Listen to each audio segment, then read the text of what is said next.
in, okay, so now we're recording, but expanding into, being age 33, like that's going to involve talking about the process of aging as well. So I just want to be intentional about that. And I'm seeing some comments. I'll just be checking in on that. All right.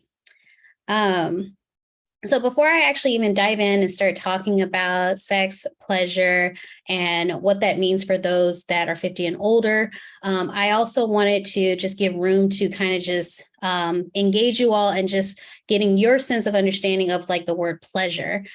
Because a lot of times, like, when we talk about pleasure, it can be associated with sex. It doesn't have to be associated with sex, but I also want to just get your thoughts in the chat of what comes to mind when you actually hear the word pleasure.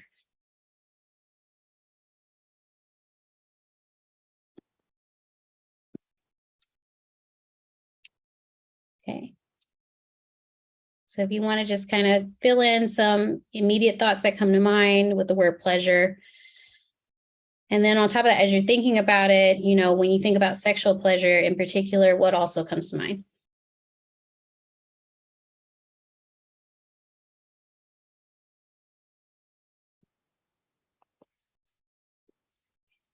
Okay, someone said bringing me joy, satisfying, feeling good.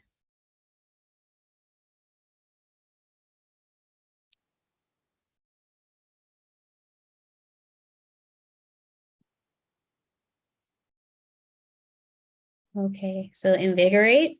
Okay, I like that one.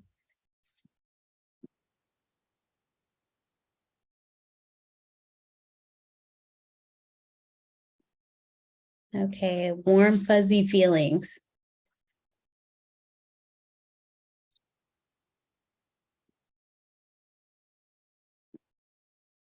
Okay, anyone else?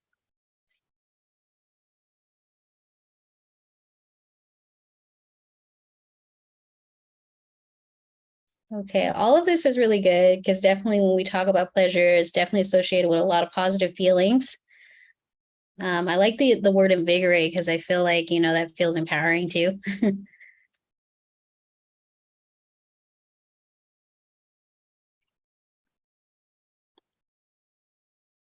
All right, so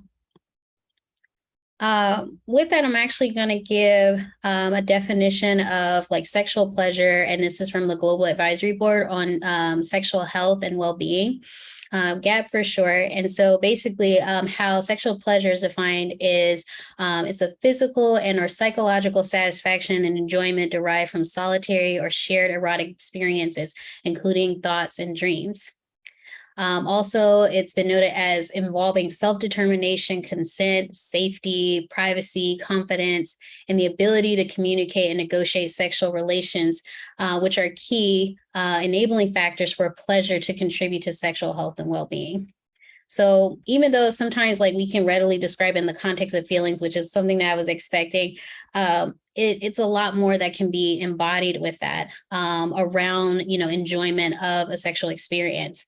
And so it's a lot too to take into consideration that what needs to be in place. So definitely when you hear self-determination, consent, safety, confidence, even, those are things that you definitely want to have in place in order to build on sexual health and well-being, and therefore having more of a pleasurable experience. Another concept that I actually get into that I think is definitely worth noting is being sex positive, and for the sake of experiencing sexual pleasure. And so in general, when it comes to sex positivity or being sex positive, it means that sex can be a positive thing in anyone's life. So whether you're male, female, or any other gender, gay, engaging in vanilla or kinky sex. So, different acts or sexual expression, oftentimes that are associated with labels that sometimes people are in different places with it. But for the sake of saying that it can be like a broader range, whether it can be factored into sex involving someone who is older, or even those that are dealing with like a disability, a chronic illness as well. The right attitude basically needs to be informed in tools around sex to make that experience pleasurable overall. And so a lot of times when it comes to being sex positive, you're having to incorporate one, being in a place where you're being more positive and non-judgmental, but also having like the right attitude and the means to want to be informed. And then someone actually just asked, what is vanilla sex? So, oops, let me jump back. Yeah, so when people define vanilla sex, oftentimes it's seen as sometimes what I call stereotypically the standard around like what is not considered like kinky or something that is more specific to maybe like certain what can be considered a fetish or something that's not that's more so out of the norm. Vanilla sex oftentimes is categorized of what you would define as like more normal or safe, or sometimes more associated with like a more sensual form of play. So a lot of times if you think about like massaging and whatnot, that would be kind of considered like the more safer realm in terms of like sexual play or engaging like a partner versus like if you were to involve like props or like a flogger. So, or a riding prop. So things like that in terms of like props or, like role playing, sometimes that would be seen more on the kinkier side, whereas vanilla doesn't typically incorporate that. But I do like that question because a lot of times people find that the separation between kinky and vanilla is kind of outdated. Sometimes people feel like it's a little labeling. But it also kind of helps with people kind of understanding like where they're at in terms of sexual expression too. So sometimes I'll often use it for that reason. Okay. So one thing I also wanted to mention too around sex positivity, based on the words of Goody Howard, who is a Texas-based sex educator, is that when it comes to sex positivity, it's more than just being positive about sex. It's the idea that people should have the space to embody, explore, and learn about their sexuality and gender without judgment or shame.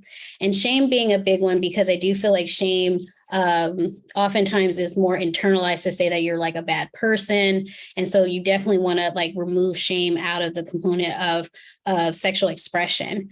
And so oftentimes like that's something that people are oftentimes having to work through because based on identity too, sex is sometimes tied into all of that. So with that, sex positivity would then mean that it's not just boxed in for the sake of like sex being fulfilled for marriage or for duty. So sometimes marriage and duty kind of go hand in hand in how that's seen, or for the sake of pleasing a man. It's not just for the sake of procreation. Sex can simply be for the sake of pleasure and fulfillment. So now in just kind of laying the foundation and talking about being sex positive, one of the other things that I'm also going to talk about is what can actually get in the way of having a more positive sexual experience and overall experiencing sexual pleasure. And so one of the things that I'll just let you know that I'm going to be diving into is a lot of myths that get in the way, and myths that are specific to Black sexuality. That is something that I've oftentimes have done some research around, and in understanding like myths and how they get in the way of sexual expression, and definitely having a pleasurable experience when it comes to sex, because oftentimes, not even just with myths and assumptions around Black sexuality, just myths associated with sex and sexuality in general, oftentimes is what gets in the way, because there's a lot of negative messages and larger societal messages that can get in the way of us being able to feel like we're wanting to be liberated and empowered to explore ourselves as sexual beings.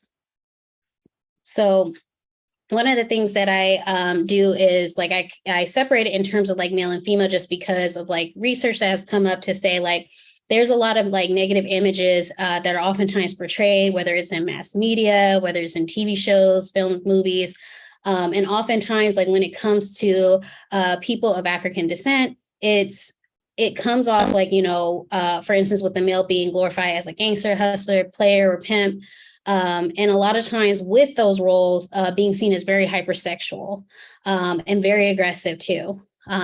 So hence like the word and using the word brute, it is also coming across like there's a lot of aggression that's associated with sexual expression. For Black women, typically there's certain images that come out, and in terms of like body image that comes out as well, and being like curvaceous, being seen as like a video vixen, certain terminology that comes out that oftentimes gets associated with Black women, like the word hoe, skank, and then sometimes on another end, trying to separate completely from those negative stereotypes. And so sometimes you have like the good prudish church girl that comes out and is supposed to be very much chaste and not really associated with anything that is equated with sex. Let me go back. Okay, so and with that, again, I mean, there is more, what is considered like more on neutral ground for both, is that there's a lot that's associated with being considered hypersexual. And then if we were to factor in, people within the LGBTI community or queer folks, and specifically within the Black community, a lot of times if it's not seen in terms of them being as perverted or confused, or they're the way that they are because they've been sexually traumatized.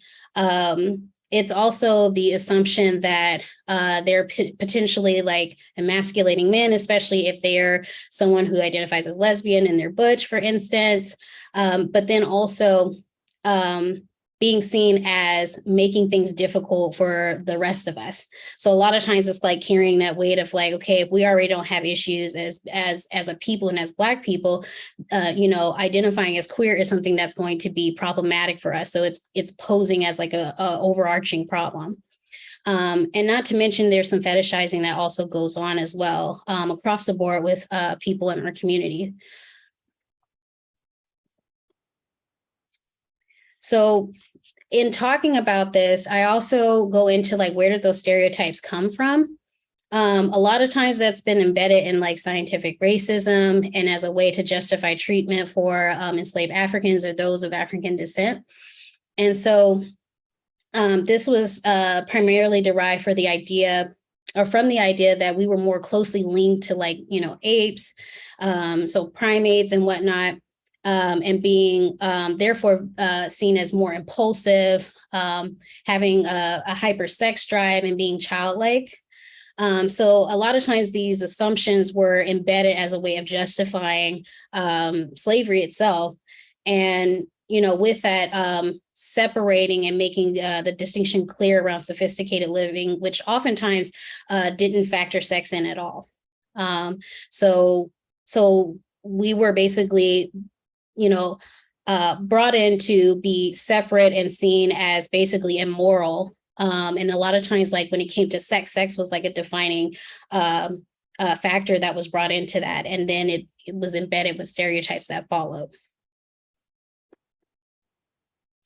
So I know that I mentioned some stereotypes already. I just want to give room for any more stereotypes that maybe I didn't mention, because even though like I'm kind of summing it up to say like these were things that came up for us that oftentimes got in the way.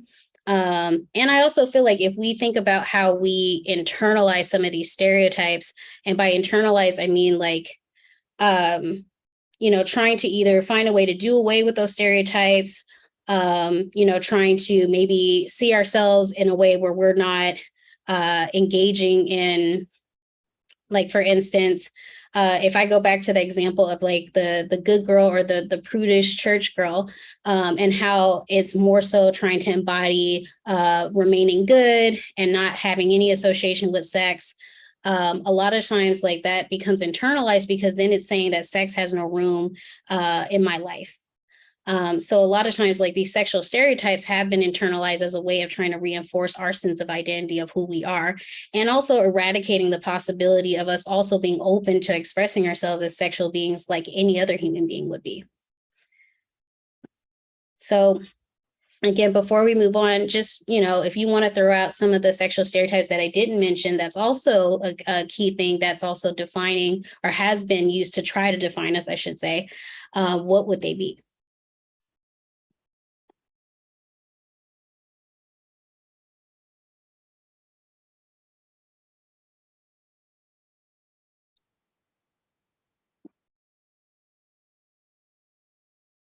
Okay. Not getting much with that one, but I just want to leave room just in case people want to actually share some of the things that may have came to mind as well.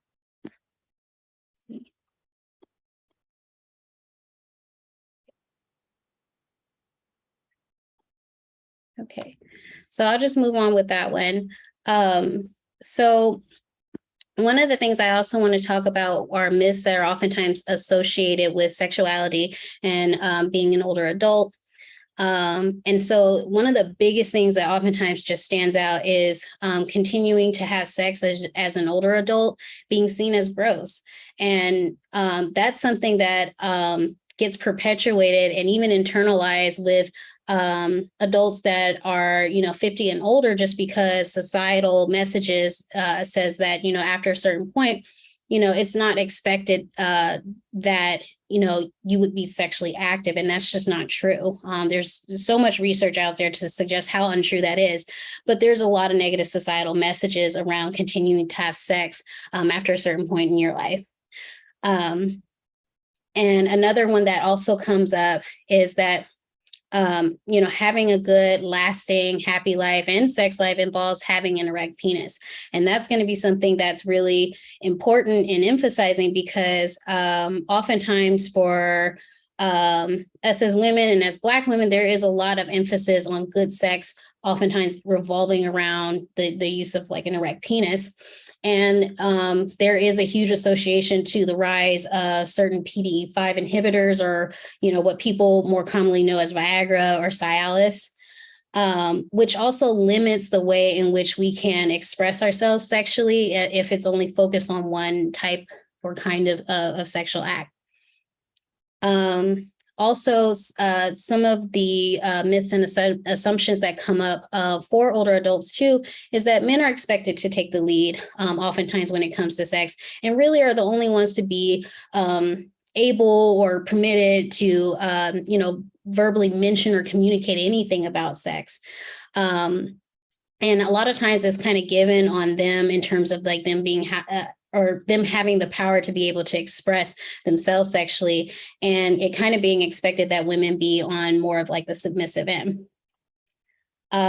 Another one that's oftentimes coming up for older adults too is that sex is for procreation and nothing else. So if I am past like this reproductive period, then sex does not apply to me anymore, or I no longer feel sexy, desirable, or needed. So sometimes it feels like once you're getting past a certain point where and for women in particular, where say they're like veering towards like menopause, they're feeling as though their sense of purpose is being questioned. And so sometimes that could be very, very frustrating. And it can definitely be a sense of like grief and loss that they're like experiencing with that, and having to maybe like reorient or be open to potentially a new sense of identity as they're kind of going through that sense of loss too. Okay. And I'm just checking to see if there's any more questions. Okay. Another challenging myth is having or surrounding, now I'm getting into like challenging myths about sexuality for older adults. And one of the things that I mentioned right off the top is basically being able to surround yourself with more positive attitudes about sex, especially, after 50 and on, because again, like some of those myths that I went over, and there's more myths, but just to kind of give like some of the common ones, you're having to be proactive in sending more positive messages around what sexual experience could mean. especially when it comes to the next point around exploring like other fun ways of having sex. Oftentimes when it comes to exploring yourself sexually, that's oftentimes influenced at like an earlier age. But I find that for those that are 50 and on, what better of a time to explore when you are actively going through changes, and with your body, to say like there is more out there, more that you can experience and enjoy and feel sexually fulfilled. And so I think that being able to explore and be open to what those explorations can be doesn't mean you have to engage in like every sexual act or some means of sexual expression, but to just throw some out there that has been like more common in terms of what's come up for me when I'm having sex therapy, and say it's like with an older couple, I'm exploring ways for them to say like, what does sex mean? What does it involve? Can it involve, oral sex, manual sex, the use of toys? And obviously removing this idea too that toys are just, for women only. If that's not true, all genders involved. There's a variety of toys that can be used, and not just for the sake of people just being single and not having a partner, so that makes all the sense to have a toy. No, you can actually be partnered up with someone and incorporate the use of toys as well. So a lot of times people feel like there has to be certain things in place to where that can happen, and you're actually being more open to experiencing different things, even if that does mean incorporating toys as well. Another thing is like educating others, your family, friends, etc., that having sex after 50 is actually normal. So normalizing that, which I think builds into it being like more liberating and empowering. And not only that, but to instill that there's a necessity there. We're human beings, we're sexual beings. To think that, when it comes to sex and like the chemicals and definitely one particular chemical I like to talk about, which is oxytocin. So it's a hormonal agent that oftentimes facilitates our sense of connection to one another. So feeling more bonded and connected in moments where you're engaging sexually, that kind of puts it at an all-time high. And that doesn't change, regardless of age. And so stressing that as a necessity, because not only do I tie that into us being sexual beings, but we're also social beings. We are meant to connect with others and feel bonded to them in some way. And sex actually does that. So not negating that and really just thwarting this idea again that after 50, things are expected to change, which I'll note in just even saying that sometimes we'll talk about it in terms of frequency and changing, but in the overall sense of sexual fulfillment and pleasure, that does not have to change. Okay.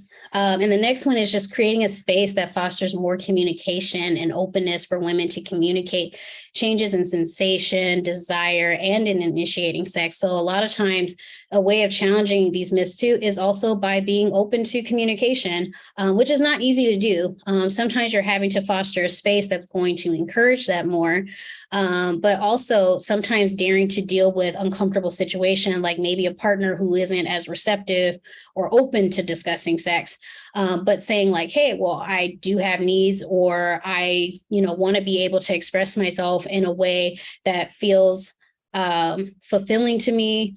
Or if you have a partner on the other end who wants to engage sexually, but maybe it's more on an avoided end because certain changes has happened, sensations on your body, things have changed over time, being able to foster an open communication to be able to discuss those changes that have occurred.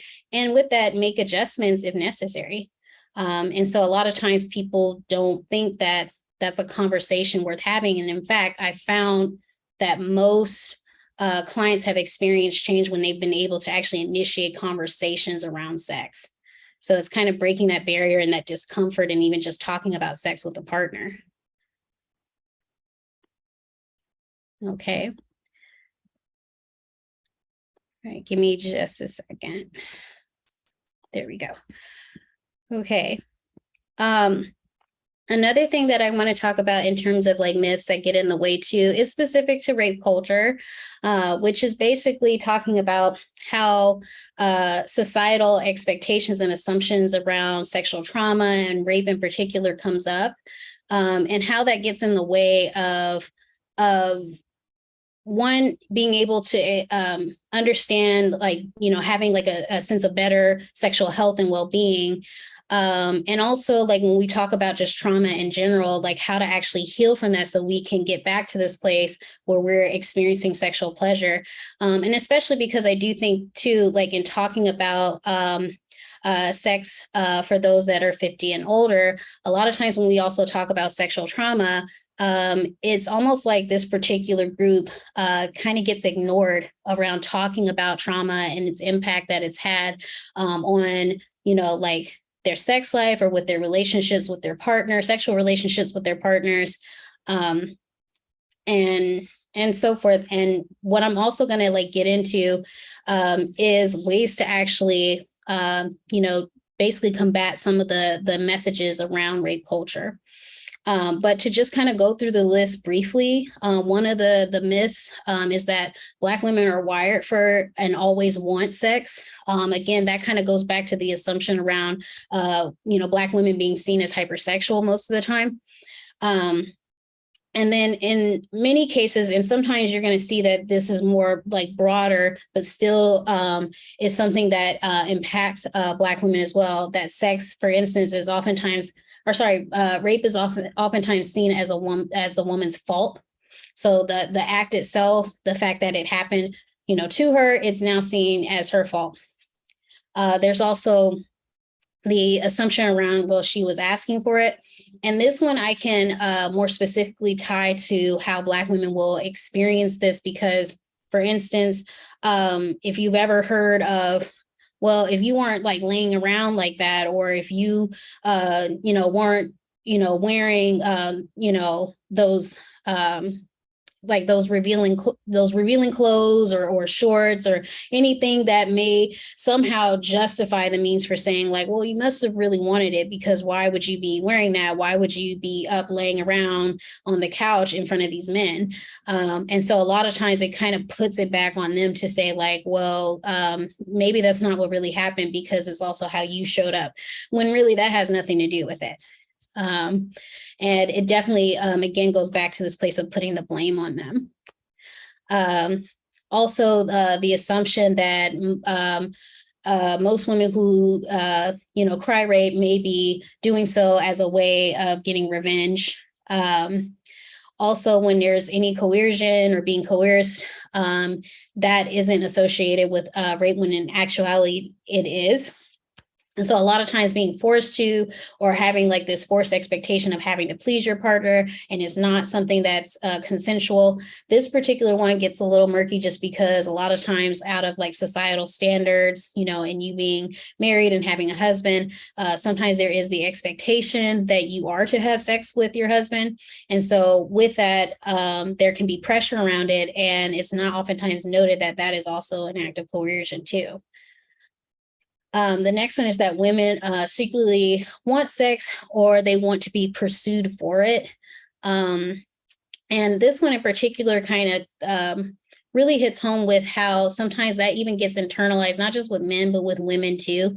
And oftentimes it can be very invalidating when something like that is come up, or proposed as a reason why this woman, you know, had an unwanted sexual encounter with someone. And so therefore you're feeling like the whole situation is being denied. And I oftentimes feel like this is something that unfortunately does come up with other women as well. So definitely some internalizing that's going on with that. Rape being seen as it's just rough sex. Rape being motivated by lust. So assuming that it's really just led by lust, and lust itself is separate, does not mean that someone is therefore likely to rape you. Someone can be lustful and it not have anything to do with rape. Rapists are weird, psychotic loners. A lot of times, and especially for women of color and Black women in particular, it's never like these isolated loners that are out there lurking in the dark somewhere. It is always close to home and someone that they know most of the time. The next one, victims or survivors of rape provoked the rape or wanted to be raped. So no harm was done. So again, this perpetuating idea that somehow they were responsible for that. And then also only bad women are raped. And then this one is very specific, but the reason why I brought it up is because it almost feels like there has to be a whole story behind when a rape occurs. Real rapes happen only in bad parts of town at night in abandoned buildings or lonely fields by strangers who have knives or guns and who engage in brutally beating the victims when they resist heroically. So for some people, there's a whole image that's painted with that is very, very inaccurate. Another one is that if the woman didn't resist, she must have wanted it. So not even factoring in that it's very humanly possible that someone can go into fight, flight, or freeze mode, which is a trauma response, to say that in moments where you freeze because of something traumatic happening to you, a lot of times that still is very much a survivor's response to trauma. And so that gets disregarded and assumed that because there was no resistance that she must have wanted it. And if a woman experiences sexual arousal or orgasm from abuse, this means that she enjoyed it. And that's not true either. If anything, that just kind of reinforces that the body is naturally functioning in the way that it would with any type of sexual encounter, but it doesn't take away the fact that this was forced and that therefore it's rape.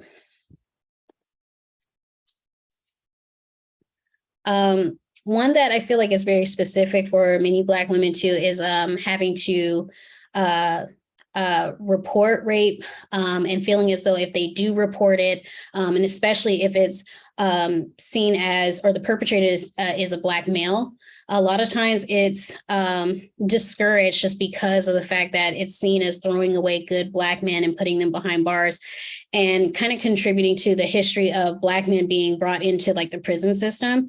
And so there is this need to be very protective of Black men a lot of times.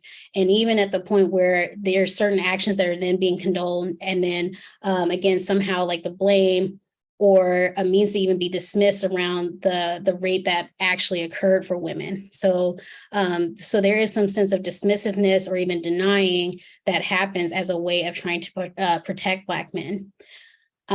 So that's something that can definitely happen and cause problems with perpetuating myths about sexual trauma. And then also another one that can happen too is that rape is something that is something that you need to tough out and get over. This is something that's kind of, or potentially, I would say, generational, in that for some women, and a lot of times through research, this was noted with Black women, where, if someone in like a later generation experienced sexual trauma, someone of an older generation who also could have experienced sexual trauma, will basically say like, well, it's happened to me before. So, and I had to tough it out. Nobody came for me. Nobody protected me. And I'm not reporting, what could be like a relative that I need to report over and possibly send them to prison. I'm not doing that. And you're not going to do that either. And so, so it kind of also promotes this sense of like toughing it out, disregarding or dismissing what happened. And also this idea of like how to not get raped and putting that again back on women, and particularly Black women, to basically handle on their own. And then for those that are queer identifying, if rape is experienced with like another woman or female identifying person, a lot of times that even just gets disregarded and isn't seen as rape. It can be automatically seen as a mutual issue or domestic violent dispute, which somehow the victim or survivor is contributing to the problem. And they can also be seen as perverse and ultimately dismissed. Okay. So I'm now going to be shifting over and talking about how to heal from sexual trauma and really thwarting some of those myths and assumptions that are associated with rape culture. So before I do that, I just want to give people room to respond with when you hear like sexual healing, what does that actually mean to you? And, this is just important just because, when it comes to sexual healing, that can be an ongoing process. So really just getting your thoughts around when you think of like sexual healing, what is actually coming to mind?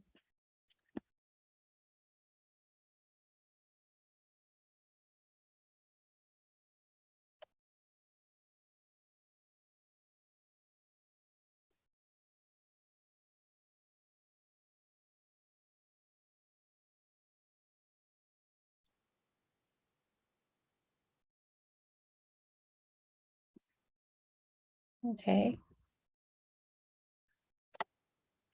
All right. I know some people are actually putting in their address.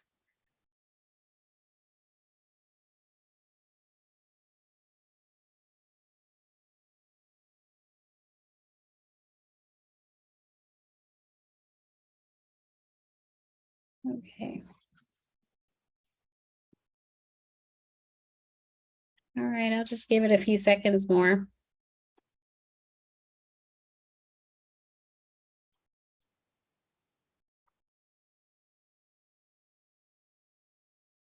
Okay. So for Kim, process. Yeah. When you say process, do you mean like being able to process that experience, or is it a process with healing? Both. Both? Okay. Yeah. Okay. Yes, because it does incorporate both. It's just knowing that healing itself is a process and it involves a lot of thought processing work. Right.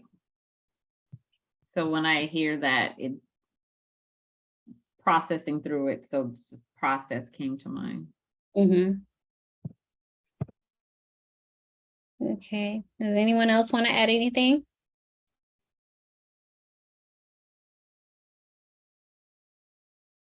So talking about ways we can heal.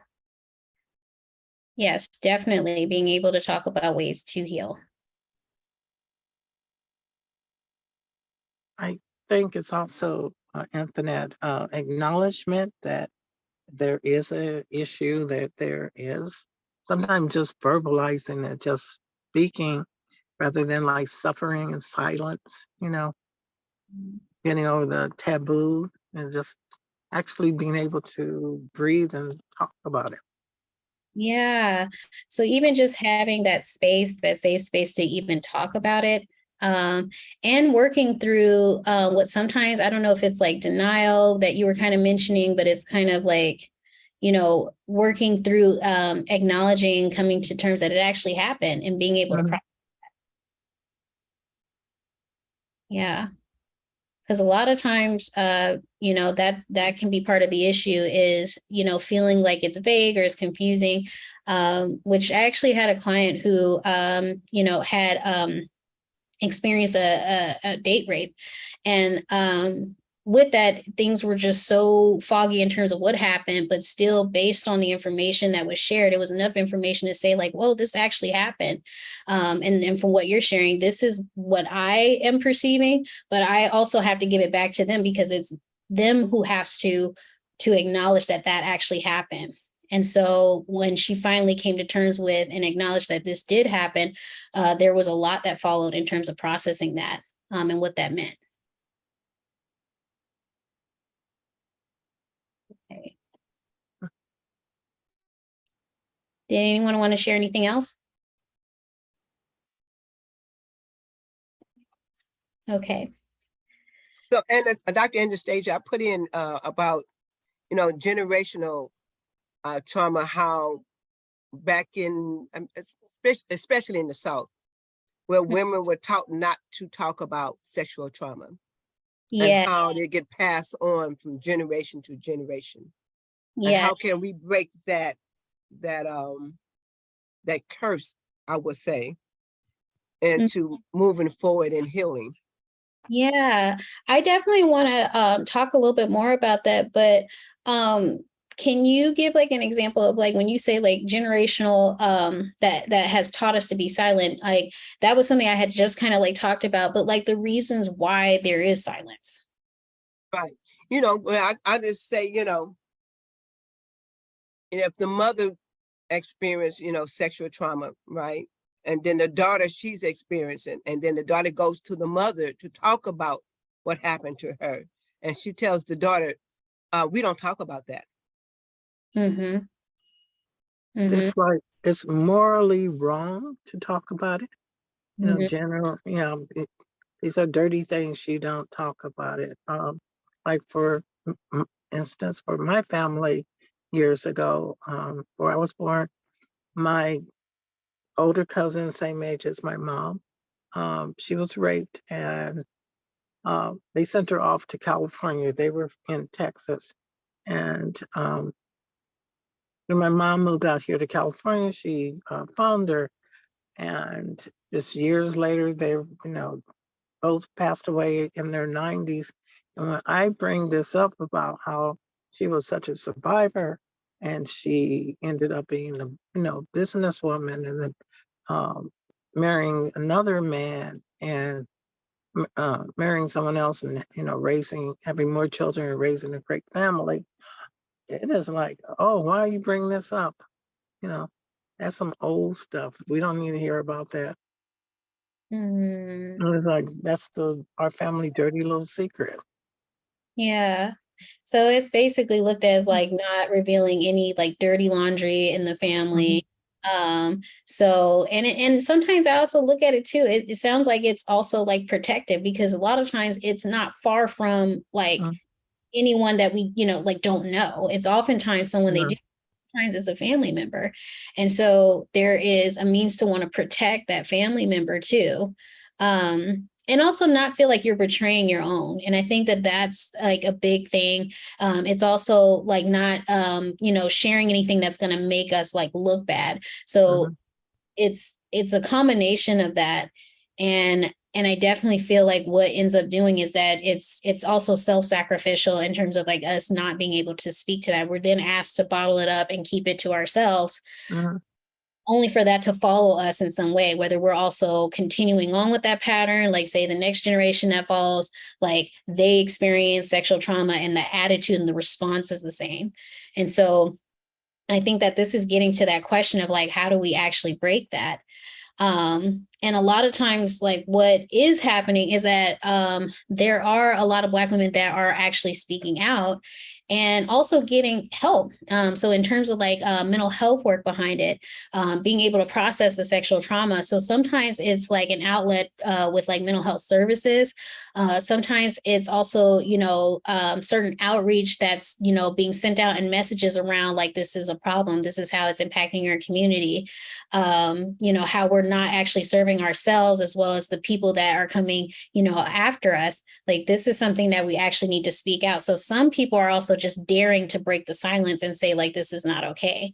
And what I'm encouraging people to do who do decide to like break the silence is to have a support system in place when you're doing that. And sometimes like that's not easy to do too, because part of it is like, who can I tell? Where can I find a support? And oftentimes, you're having to go, maybe actively looking and searching in some type of way, but oftentimes it lands in them actually getting like the actual mental health and support around that. And then that's starting to open up. And then also recognizing like certain family members where, it may have happened to them and maybe daring to like open up to them. And then maybe that family member responding differently. It might be the one family member that actually, instead of like encouraging silence, was actually willing to share their experience or what happened to them. And so from there, it becomes something that's more talked about. I myself had family members in the South where one particular generation decided to actually, basically break the code and actually spoke out, and even, got the police involved with this relative who ultimately ended up going to jail. But what that ended up doing is actually isolating her. And so with that, one thing that I think was good that happened was that she was able to also connect with family members that were also in alignment to say, like, this was not okay that this happened, and we're here to support you and being that support, because sometimes, like, when you do something like that, that's almost feeling as though you're going against your own. And that's something that you're having to struggle against. But when I also speak to that too, it's kind of like the acknowledgement of also having to, deal with the reality of what could happen when you do that. But ultimately, what ended up happening for that person too is that they ended up getting the help, the support, the therapy services that they needed, and they are also in a better place of healing as a result of it. Their relationship was impacted by that, but because of the help that they got afterwards, they're in a better place with their relationship too. And it also keep that individual that violated her not to violate someone else. Yes, exactly. So to stop, because this was someone who also too, for a couple of generations, continued to assault women in the family. And so she was the one who actually broke that by actually speaking out. And so that's the big thing that came out of it. So now this is no longer a person that people have to kind of like, which that's another thing that kind of is almost amazing in terms of how this happens. But, that's that family member that a lot of times people know about or they heard of. It's kind of like in the, out in the whispers of, this is the family member that you need to stay away from or keep your kids from. So instead of like people actually having to do that, that person is no longer there. And so now it stops. And so what also ended up happening too, just to note that too, is that a lot of times when there's discord as a result of someone reporting within the family, over time, there is healing that can happen. And that actually did happen for that person too. So the people that were upset with her, that weren't talking to her anymore, eventually there was some healing around that. And also some acknowledgement that they were not in support of her when that happened. So there is something that also can result in terms of like healing within the family. A lot of times people think that that's not going to happen. Sometimes it doesn't, but there's still a potential for that to happen too. Okay. Any other thoughts around what we were just talking about? There was a lot that came up around like what that means in terms of healing when it comes to sexual trauma and especially intergenerational curses. Okay. If not, I'm just gonna continue moving on. So just noting that when healing from sexual trauma, it is something that can and will change a person. So there's a part of them that's never able to go back to things before. I do feel like a lot of times when it comes to having experienced and survived sexual trauma, it opens their eyes in a lot of ways that also kind of takes away this veil of safety in which, they thought that they had. And, that is a very powerful thing to be impacted by, because one of the things that we always like to think that we have, and I don't want to say the word take for granted, but just this idea that, the one thing that we feel like we can have control over is our bodies. And we don't think about it like that. But a lot of times, one of the things that oftentimes gets shared for those that have experienced sexual trauma is the realization that they didn't even have control of their own bodies, that someone else did. Someone else took that control away from them. And therefore, with that, like strip them of a sense of like identity, security, and they're having to work back to obtain that. But in a different sense, because security sometimes is going to look different for them.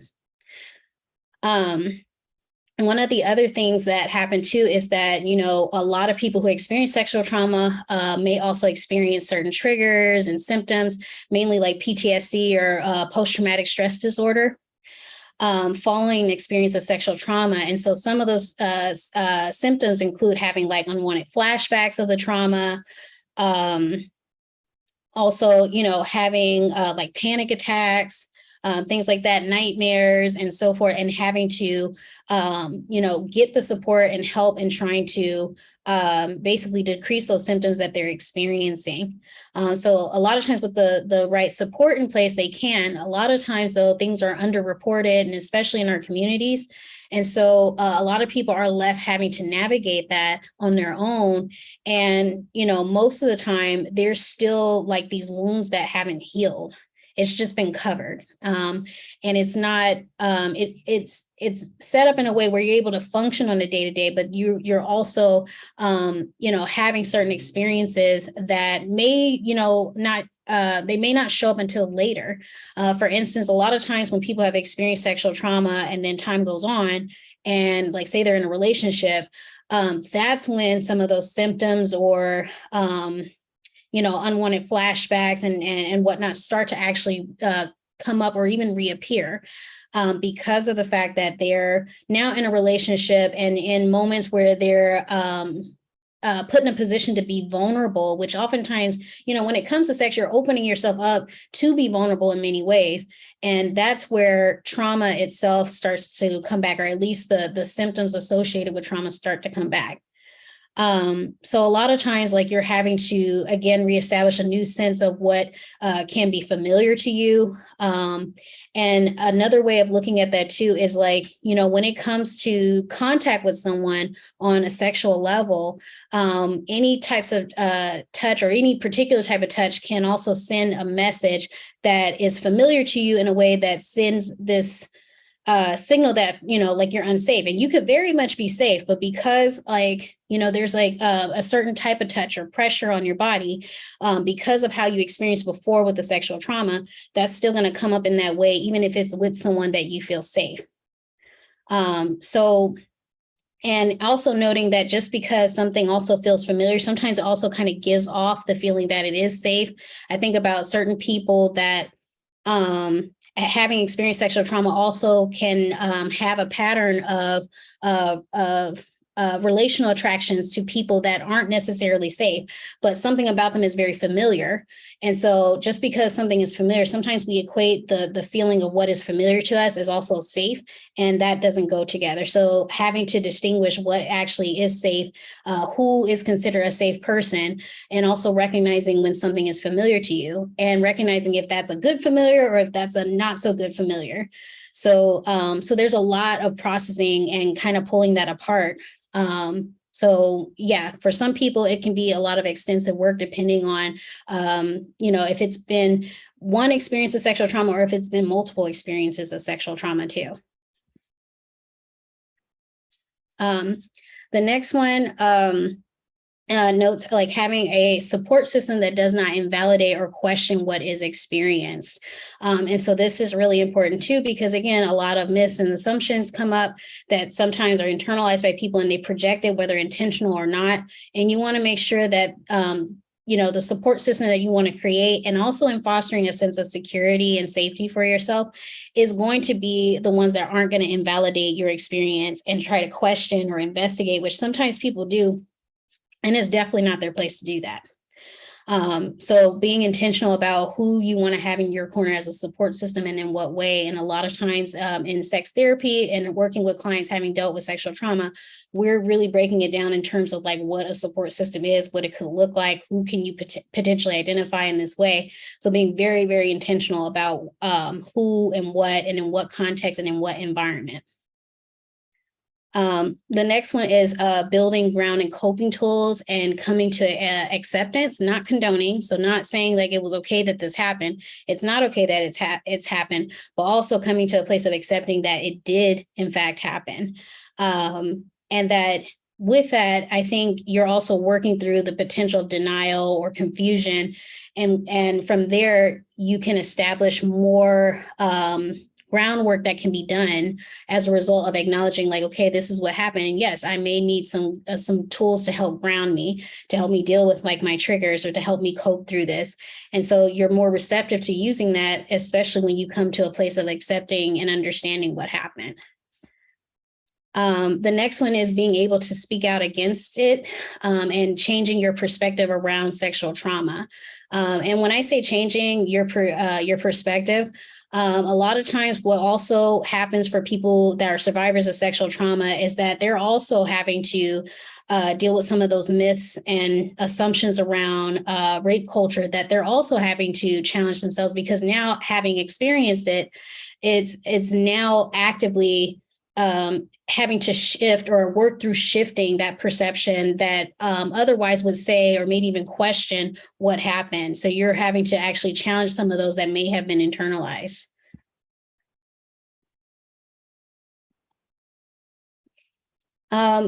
Healing from trauma, especially in therapy, can be 2 phases of treatment. And by 2 phases, it can be a focus on one in particular.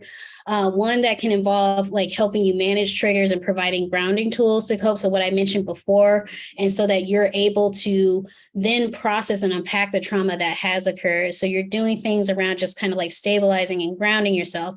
Memory processing, so recalling the experiences and being able to talk about what happened and how it's impacted you. And then, having like an ending phase with like integration and rehabilitation. So basically, what can also happen for people who've experienced sexual trauma is that they tend to isolate or separate themselves from others. And you're having to eventually like rehabilitate or bring people back into those spaces that oftentimes, as a result of them experiencing sexual trauma, they're having to slowly kind of draw out of like this isolation that they've been in, and may even inform different spaces too. So spaces and environments that they feel comfortable in.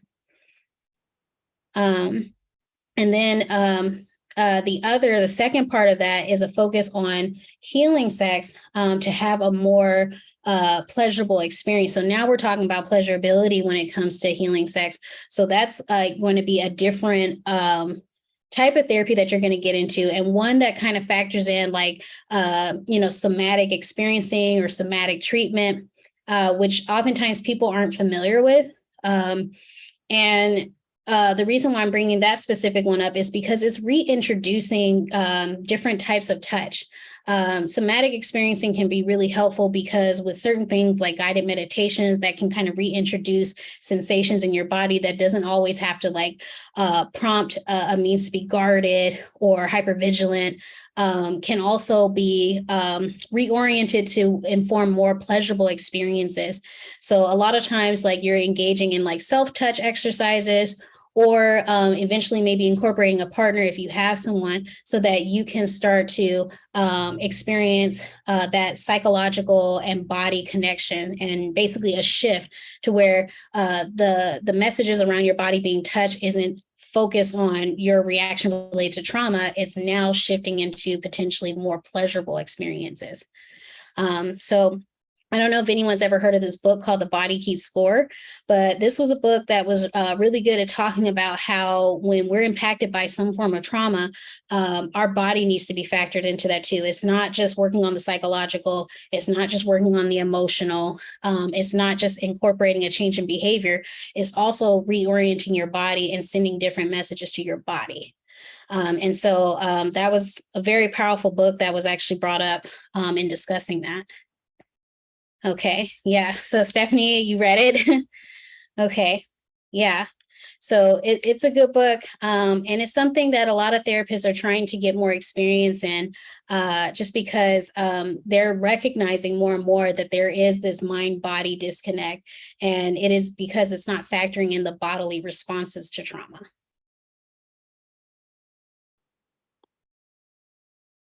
Okay, so now I'm going to get into like talking about liberation through being informed and unlearning. And so again, this kind of goes right back into incorporating sex positivity. And there is actually a list of specific things that help to kind of break down how sex positivity can be included, how you can be more open to changing your perspective around sex. And with that, you're also able to incorporate that more specifically to whatever is a strong identity that you're holding on to. So when we talk about, for instance, those that are factoring in sexuality as an older adult, sex positivity can be encompassed in a way where it's more accepting and inclusive of what that would mean. And so there is going to be something that I would definitely like to send as like a list of what actually embodies, or in breaking it down a little bit more, what sex positivity can look like. Another thing in terms of like liberating yourself and being informed through unlearning is, unlearning those myths or assumptions, negative assumptions, or negative societal messages even around sex. And so having to basically unlearn that by challenging it, saying that, it's not accurate, but what is the accurate information out there? And also having access to websites that honestly, they're pretty fun. With the ones that I listed, but having access to information that provides, detailed information on like sexual expression and practices, and just even information on how to experience sex in a pleasurable way. And so some of the few that I have include going to certain websites that are linked to adult and sex stores, but these particular stores, sometimes I always caution looking at the websites for stores that are more sex positive, women and queer friendly, and especially when they can know that they are women friendly in particular, because it kind of fosters an environment where women, if you were to, for instance, go to Good Vibrations, which is based in San Francisco, they have several locations.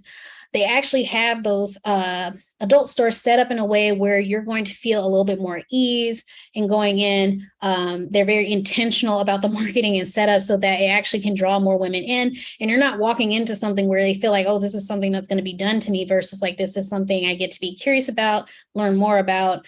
For instance, like they oftentimes start with things that when you walk into their store, where it's more so like sensual products like oils, massage oils, lubricants, which they have like a lubricant wall where you see a variety of lubricants, which is going to be needed and necessary for people from different walks of life and experiences, which I'll get into in detail, especially when it comes to, being an older adult and dealing with vaginal dryness, for instance.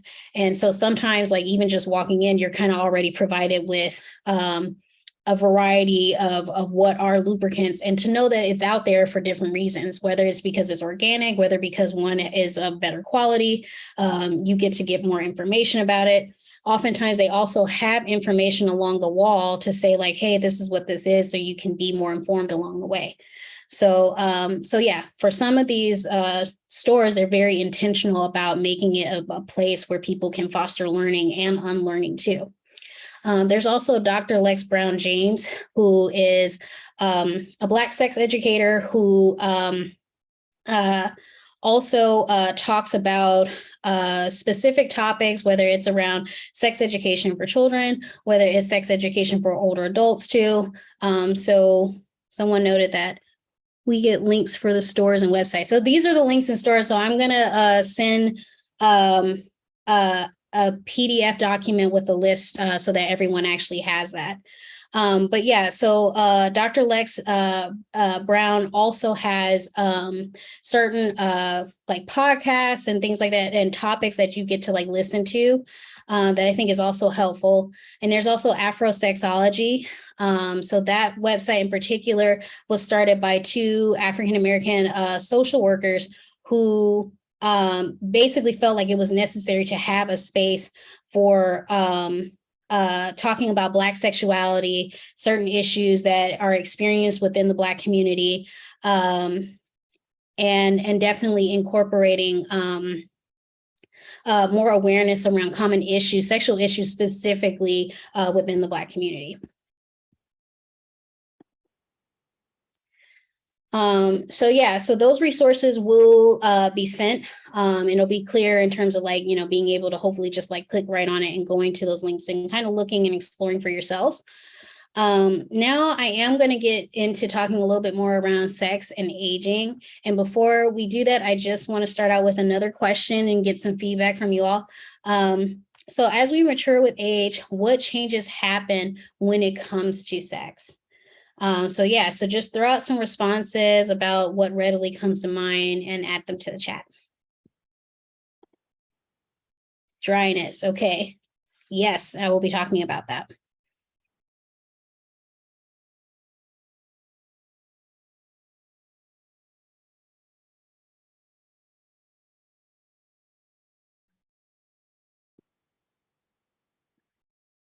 Okay, changes in body shape, low libido.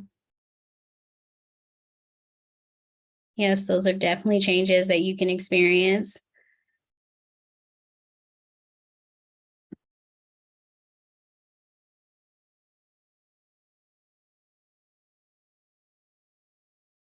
Okay, someone said high libido, which that can be very true too. So for some people, it may switch, and that's something worth talking about too, because oftentimes like people will just talk about low libido, but and for some people too, how it can happen is that, you know, as they're going through changes in like their bodies, as they're getting older, it might be like a dip in terms of like a low libido, but then it'll shoot right back up and it'll be high. So so that varies from person to person.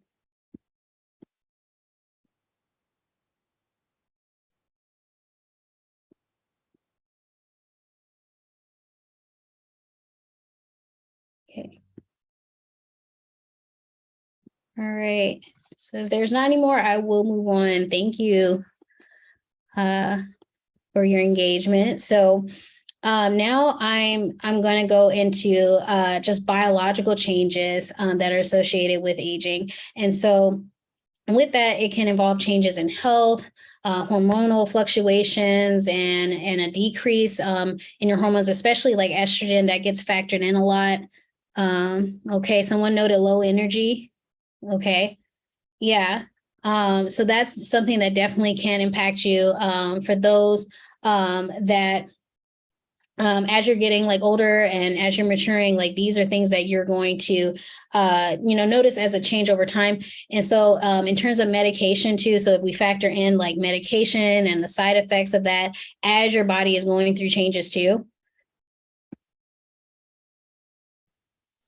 Yeah. So one thing I also want to note too is that this is important to note, like how biological changes can occur, but also that even though it can affect your sex drive, one of the biggest indicators from researchers around sex and aging noted that a lot of times it's the perception that could ultimately have like a big impact on the experiences we change in our bodies. Oftentimes, if it's a negative perception or it's met with like, whether it's resistance or not being able to, you know, like basically come to terms and accept more readily that you are going to be having like bodily changes, like say going into perimenopause or menopause, for instance. And with that too, access to health care is another factor too. But, you know, for those that even still can have more readily accessibility to healthcare, if their perception oftentimes is seen as very negative, that is going to have more of an impact on whether or not they continue to have an active sex life or not. And so it's not to dismiss any of like the other like challenges, especially bodily challenges that come up. It's just a lot of times with the perception of being able to navigate through those challenges, that's going to be the indicator of whether or not you're going to have much of an active sex life or not.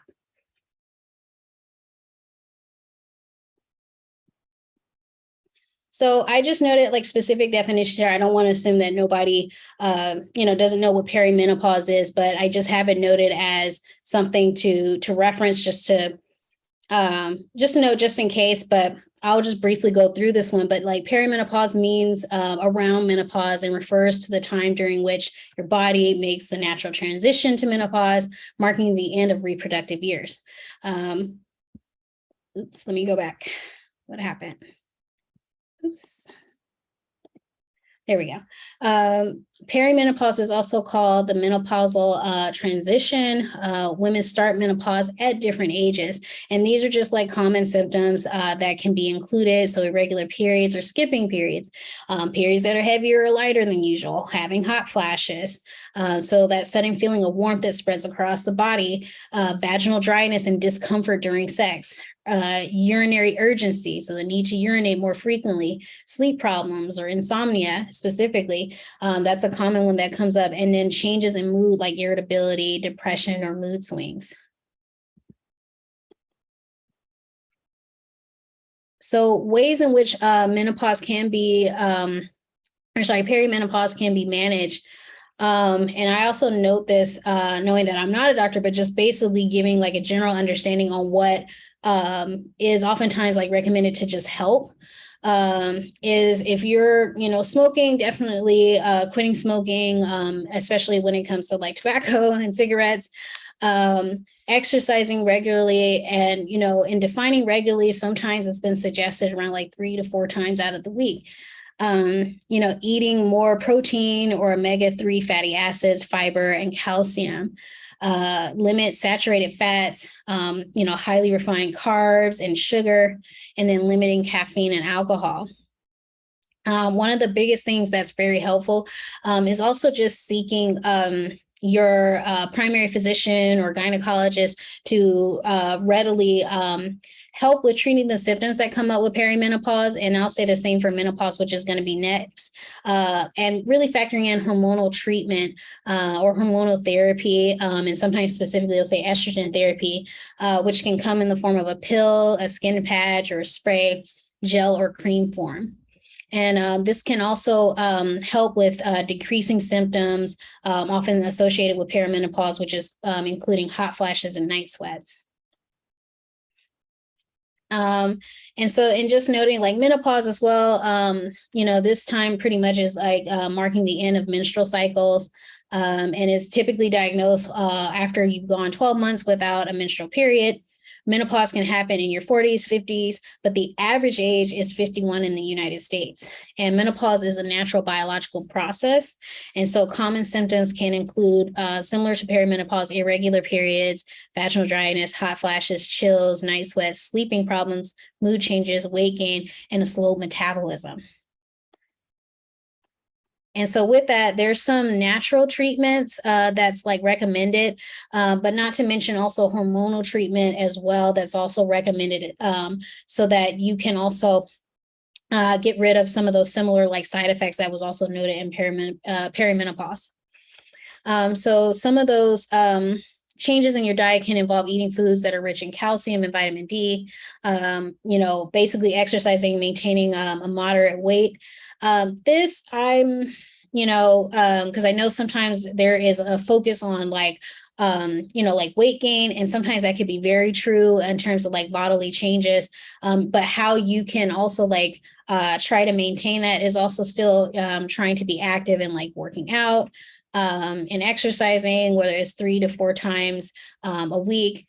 And also going at a pace that also feels like comfortable. So sometimes like being intentional about like going on walks. And I know sometimes like for some people, it's a means to say like, do I have to really go hard at it? And it's like more like, let's try to be like just more consistent and see how that helps. In addition to any type of like medical treatment that you're receiving too. And so that can be helpful. Again, all of this is more so noted with a primary care physician or with your gynecologist. And so that's where it's just recommended that you're actually like on top of like meeting with your physician so that you can stay on top of like what needs to be done on like the medical end, and then also what can be suggested in terms of like physical care and diet and nutrition. So yeah, so just to kind of wrap it up, to eating lots of fruit and vegetables, avoiding trigger foods, exercising regularly, eating more foods that are highly or high in, and forgive me for this one, I always get tied up in this one, phytoestrogen, and drinking enough water and reducing refined sugar and processed foods. Okay, so yeah, so all things that can definitely be incorporated to help with the symptoms associated with menopause. But the biggest thing is also just staying in contact with your primary care physician or gynecologist that's already been like assigned to you to make sure that you're able to engage in effective treatment to manage those symptoms. And a lot of times for those that actually are able to manage those symptoms, they will find that, there's a reduction in symptoms, and it also can have an impact in changing their sex libido as well. Okay. So things to kind of take away from this is just to, be more informed of changes to come. So a lot of times being more on top of it versus like getting to this place where you're now just recognizing that, I may be in perimenopause. Sometimes there's moments where some people aren't really aware. They heard of it, they know of it. And sometimes it kind of just, feels like it just, crept up on them, or all of a sudden just showed up and they started having these symptoms and experiences. So sometimes like having like regular visits with like your primary care physician can be helpful in being able to catch that a lot sooner and being able to more effectively navigate some of those symptoms and changes you're going to experience. The next thing is also knowing that sometimes like you're having to also advocate for yourselves, which can be really tough too, because sometimes like physicians like have a certain direction they want to go with it. And you also being open to all options in terms of like treatment when it comes to like perimenopause or menopause. And so wanting to make sure that you're able to, educate yourself on what variations of treatment can look like and what it is you're comfortable with, and making sure that that is something that's explored with the physician too. Sometimes like they will, if you're not the patient that comes in and has a lot of questions, they will definitely say, hey, take this, do that. And they'll try to send you on your way. And you're having to say, well, wait a minute, I actually have some questions. I do want to be more informed. And when they also see that that's what you're doing, they're also more likely to take you seriously too. So sometimes you're having to kind of advocate for yourself in spaces like that, because they're oftentimes willing to kind of pass you along and waiting for like the next patient to come through. Okay. And also when it comes to certain things like vaginal dryness, the use of lubrication goes a long way with dealing with vaginal dryness as a result of menopause. It can also facilitate having an open mind in many relationships. So a lot of times, like there are women who suffer in silence when it comes to sex and having painful experiences because they're either in a perimenopause phase or going through menopause, and they're experiencing this. Sorry, was someone getting ready to say? Okay, but you're first vice president. So I'm the first vice president of Southern Cal. Oh, okay. So that's something that you want to be, on top of in terms of like dealing with like vaginal dryness and being able to speak to that too. A lot of times it's also encouraging clients that I see to be more open about what they have experienced recently in having sex. And if it has been dealing with pain, like, why that's, been their experience. And if it's not, I'll just note real quick that it's not coming from a place of blame and asking why, but it's also to open the door to say, like, are you both fostering a space of open communication? Is there certain expectations around sex that's not being spoken to that also needs to be dealt with? A lot of times in terms of like, meeting the male expectation around sex, and when he's asking for it and feeling like that's your duty and that's expected of you, instead of also, being able to initiate and talk about ways in which you enjoy sex and what you also feel like you need in terms of having certain sexual desires or fantasies or things that you want to have met. Like sometimes that's not oftentimes talked about for a lot of women, especially, being age 50 and older. And so you're having to, or me as a therapist, I'm having to kind of open that door to say, hey, let's talk about certain expectations that are being had. Why are certain things actually not being discussed? What are some ways in which we can actually open the door to communicate a little bit more and actually giving them room to kind of process and explore that?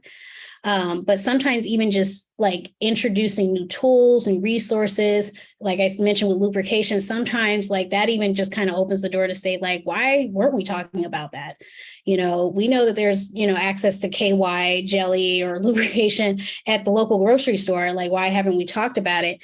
Even though I will say that KY jelly is not a favorite just because a lot of people go to it and it's not the best quality. So one of the things I'll even talk about with clients is being able to go to like a sex shop and go explore and go look at a wall that's filled with different types of loops so you can get an understanding and, have like a walkthrough. And a lot of times with Good Vibrations, one thing they also have there are sex educators that are trained and can actually walk you through and explain everything to you so that you're also being intentional about learning more of what could be useful and actually help change your sexual experience.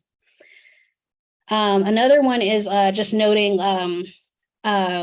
liberator pillows and just kind of like, using or giving that as like another resource, because a lot of times, like when people are going through changes with their bodies as they're getting older, they're also having to factor in certain discomfort that can come up, whether it's having to like lean over or be in a certain position that isn't always comfortable. And liberators are specific pillows that are made of like, I want to say like the Tempur-Pedic material that you see with like Tempur-Pedic beds, that can actually have like an incline or a shape that actually helps with positioning when it comes to sex.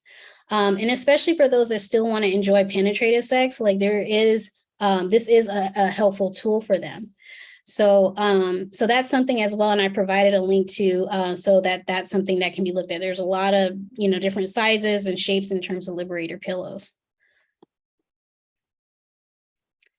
So one of the things I wanted to also wrap up and be intentional about is developing a positive outlook when getting older, because this is something that also ties to changes that we can experience with our sex life and getting older and knowing that things are going to change.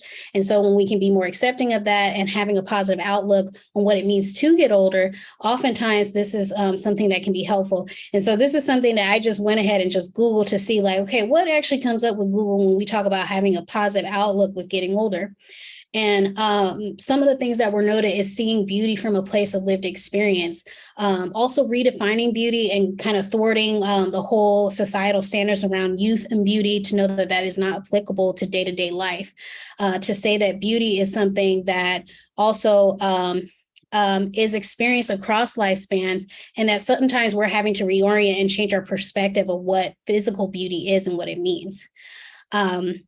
Another one is more fulfilling outlook on life. Oftentimes, like for those that feel like they lived a full life, they have a different perspective, and in more ways than some, they start to look at how they've been more fulfilled.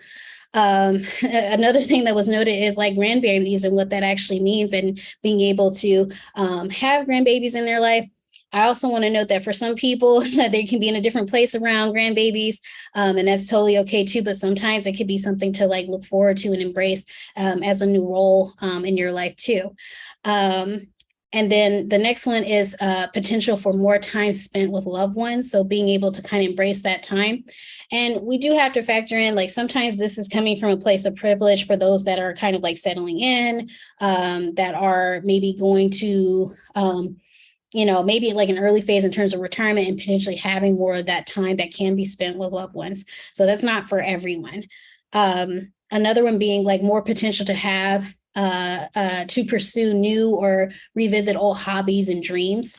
So, say if life kind of picked up with like career and work and just life, getting to a point where now you can revisit old hobbies or dreams that you have and actually being able to pursue that. Again, I feel like that's kind of talk from a place of privilege too. Another one is more participation in civics and volunteering, definitely like wisdom in terms of lived experiences and being able to share that. And then potential for better social skills and empathy. And that again is applied through the fact that there's wisdom and lived experiences that can be factored into that. So that's something that I just wanted to share because I just was also very curious about what Google would come up with.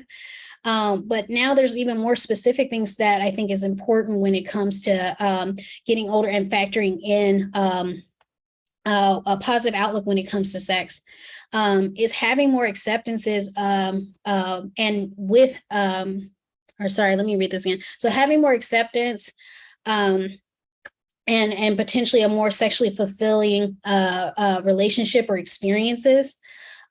So with that, I think this goes back to what I said around being open to those changes, having a shift in perspective, because honestly, this should be another phase in life where there is the curiosity, the opportunity, and the playfulness to explore. A lot of times that seems to be encouraged in like a younger generation, but again, I find that, and other researchers as well have found this, to be a time period where, if anything, that should be a time where you're also exploring and being more open. You're also doing that from like the second point of expanding on your sexual repertoire. And when that phrase is used, it means that you have a lot of sexual tools and activities and things you can do. It's kind of like having like a sexual tool belt, and you have like different things that you can pull from. And part of you expanding on that is being able to be more open, be more curious, willing to look at sex from more of a playful lens. And being open to new sexual ventures, whether it's with a partner, potential partner, and honestly, from there, being able to, be open to having certain dialogues and discussions with a partner too. So part of that too, in order to get there, is being able to facilitate or being more open to having certain conversations around sex, whether it's kind of discussing the changes in your body, how certain parts of your body has changed in terms of sensation. So a lot of times, like that in and of itself is a discussion. So where you may have been touched at one point that felt great, now it doesn't feel so great anymore. In fact, it's annoying, but it's not to say that there's not another part of your body that is worth like looking into and exploring together. Again, factoring in incorporating toys, and not from a place of, well, if I'm single, that makes sense. Or, if I'm, a woman, that would make sense for me. Sometimes, like, again, being open to what incorporating toys will look like on both the male and female end of things, and not just making it about like, oh, I'm just getting it for her. It's something that you're getting for us, for the relationship, and for us to have a good, fun, pleasurable time. So sometimes just being open to what those experiences can mean and where it can take you. It doesn't necessarily mean that you have to incorporate toys, but just being open to the possibility. Another one is tapping into more wisdom through unlearning and learning new experiences. A lot of times in terms of like sex education, when you're able to, redefine some experiences or change some of the negative messages around sex and sexuality, oftentimes that entails more wisdom that you then get to contribute and to share and be more open about. So that's another way of looking at what you can gain and having more of a positive outlook and getting older, and when it comes to sex as well. And I will note, and maybe I'm just looking at it for like the sake of time and where we're at, that there is a particular book that I think is really worth reading that talks about this, and it's from someone who I believe, I forgot her age. I want to say she's 65. Her name is Joan Price, and there's a book that I'm going to show at the end that really it does a great job with just talking about sexual experiences, changes, how to incorporate like more relevant communication around sex. And it's all from like her experience. And she's also a sex educator herself. And I think that she did a great job, and she got like an honorable mention with the National Board for Sex Therapy, which is known as ASEC. I won't break down the acronym with that, but for her to get like an honorable mention just because of what she did, because unfortunately there's still like not a lot of work out there to talk about sexuality and aging and how that can look different. That's going to be something that I find that's going to be useful. And her book is a short read too. So a lot of times people like it because it's kind of like a quick guide or handbook to read through specific topics as you go through different phases in life. And for some, she even gets very detailed into like breakups, divorce, which a lot of times, like when you are 50 and older, that is something that you also can experience. And what does that mean in terms of dating, dating after 50 and so forth. So she gets into a lot of that. And I think it's a great resource to have. With this particular slide, this is just only mentioning pretty much also noting that men also experience a decline in sexual functioning as well as they get older. And so part of like the issue with navigating that is that a lot of times men tend to have a perception that is based on a lot of ego and image around being able to perform penetrative sex.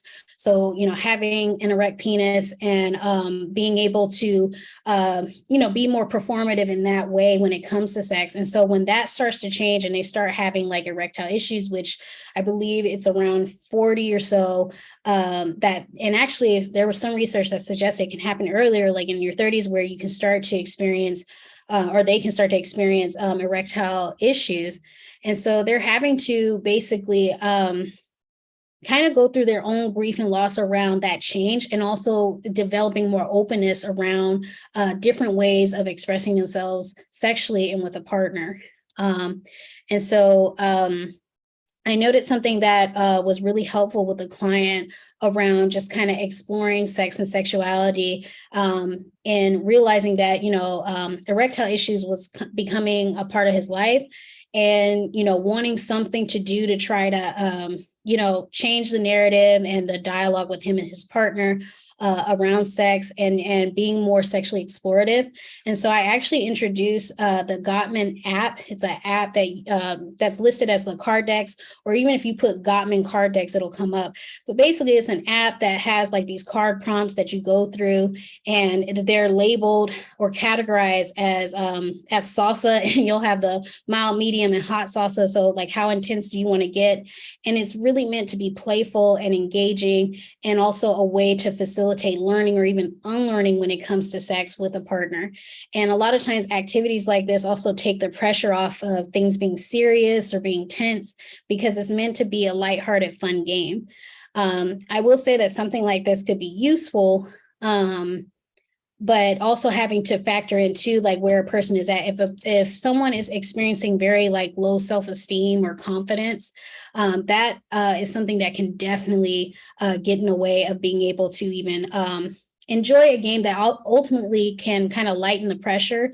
But it really also depends on how much they've internalized message around, sexuality and aging. And if they're definitely feeling very insecure about themselves, sometimes like it's probably needing a little bit more in-depth work and possibly sex therapy to kind of process that, rather than, what I feel like sometimes it can be seen as a simple like card deck game, but it can go a long ways. This particular client, the first time he engaged in it with his partner, he really enjoyed it.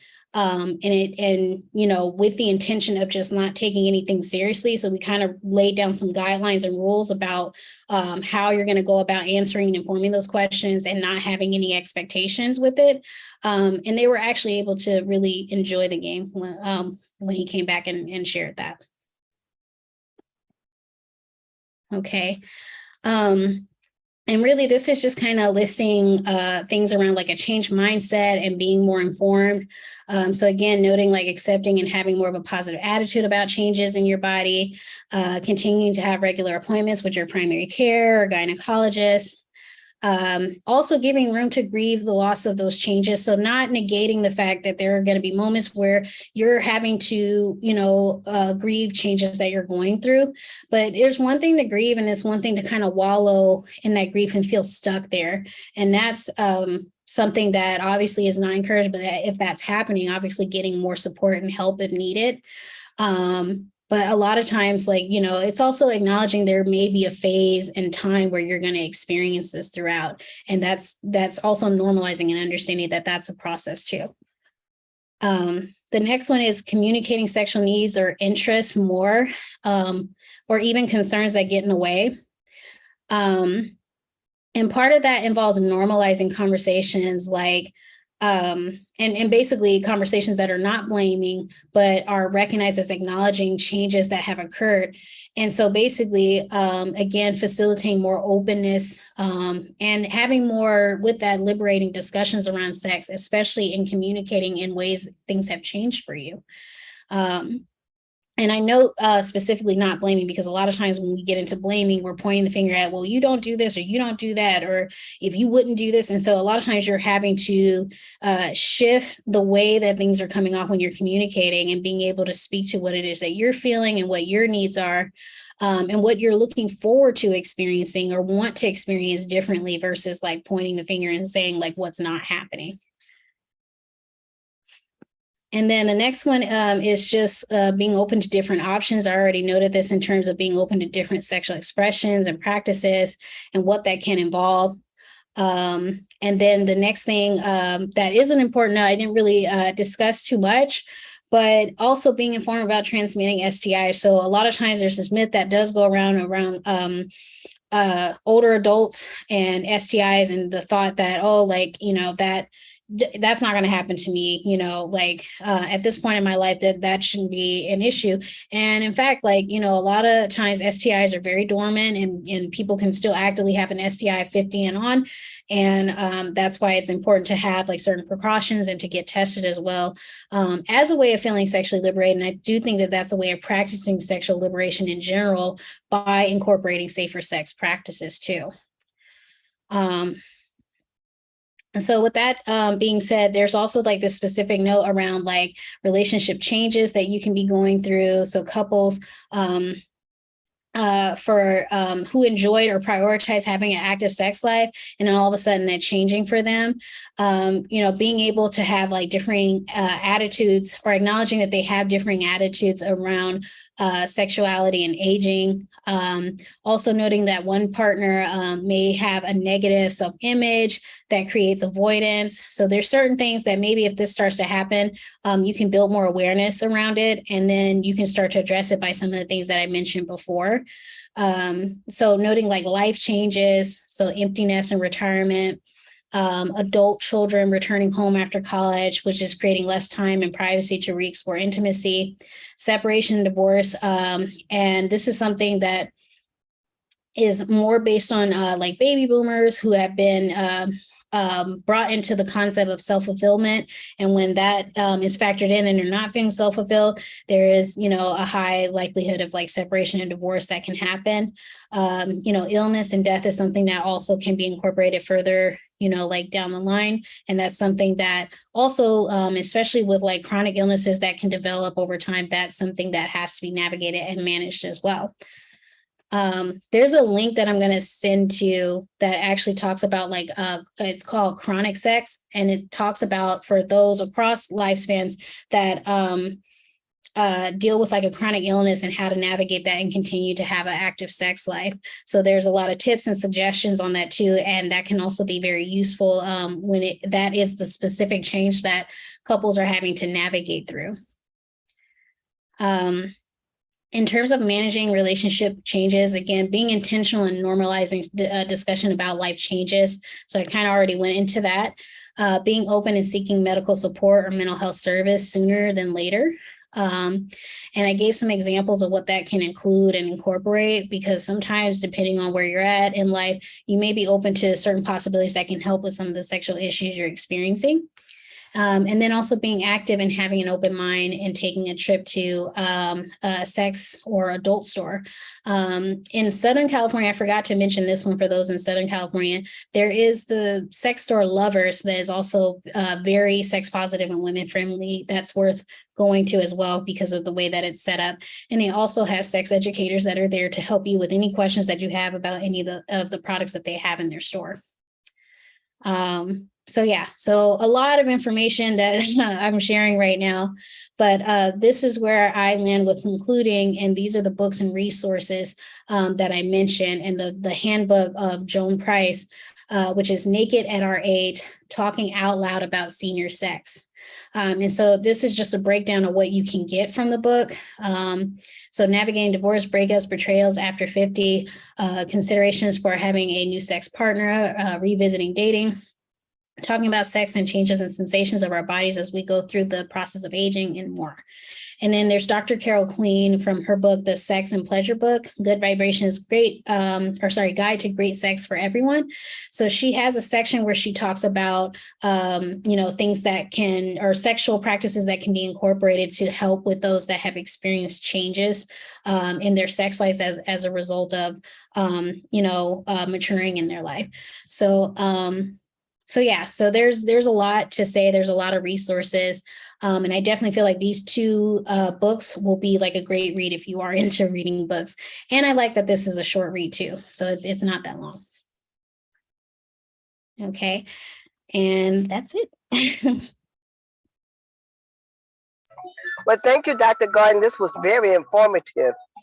Yeah, so guess I will be sending out evaluation along with the resources that Dr. Garden will provide me. And if do anybody have any questions?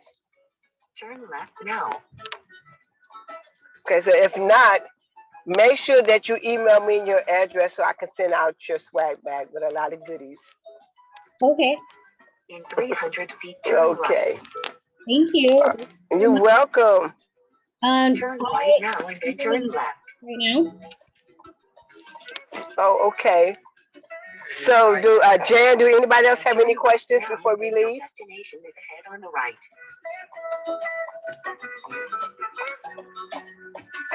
Okay. Okay.